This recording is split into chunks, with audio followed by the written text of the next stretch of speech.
ማጣትን ገንዘብ አለማግኘትን የምትሸማቀቅበት የምታፍርበት ጉዳይ አይደለም።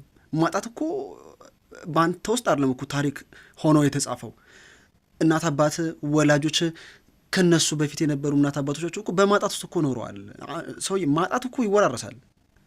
በተለይ የሆነ ስፕሪት አለ ኢትዮጵያ ውስጥ በጣም መጥፎ ስፕሪት ማለት ነው። የሆነ በረከትን እንዳታገኝ ገንዘብን እንዳታገኝ ገና እግዚአብሔር እንኳን ሲፈጥር በበረከት ሲፈጥር ከእናተ ማፀን ያኔ በእድል በገንዘብ በበረከት እንዲህ በረድኤት ጠቅልሎ ሲፈጥር እንኳን ያንን ገንዘብን እንኳን እንዳታገኝ ከእናተ ማፀን ተወለ በምድር በምትመላለስበት ጊዜ እንዳታገኝ እንኳን የሚፈታተን የሚታገል ስፕሪት አለ።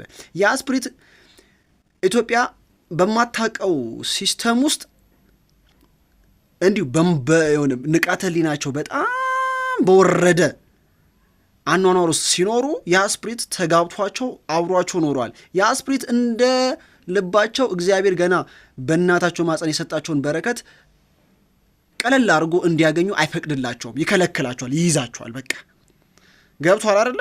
ማጣት ባንተ አልተጀመረም።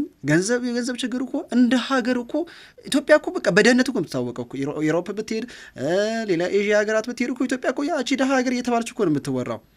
በእጦት የምትሸማቅበት ጉዳይ የለም። እጦትን ያወረሱ ቤተሰቦች አሉ። ገብቷል አይደለ? ያወረሱ ቤተሰቦች አሉ። ከአንተ በፊት በእጦት ስማቸው በጣም የገነነ በማጣት ውስጥ የኖሩ ሰዎች አሉ። አንተ ገንዘብ በማጣት የምትሸማቅበት ጉዳይ የለም። አጠቃላይ የኢትዮጵያ ሕዝብ በማጣት ውስጥ ነው ያለው። ማንም ያገኘ የለም።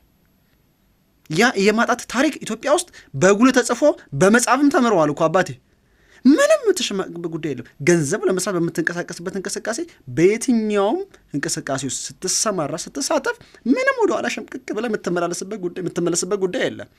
ገብቶ ያለ ምክንያቱም ሁሉም የሚያልፍበት ላይፍ ሳይክል ውስጥ ነው የምታልፈው ገንዘብን ለማግኘት በምትሄድበት ጊዜ ማለት ነው። እና አንዳንድ ገንዘብ መጣታችሁ የምትሸማቅቁ በጣም የምታፍሩ ከዛም አልፎ በራሳችሁ ላይ ክፉ ነገር የምትወስኑ ሰዎች ግን የአእምሮ ችግር አለባችሁ።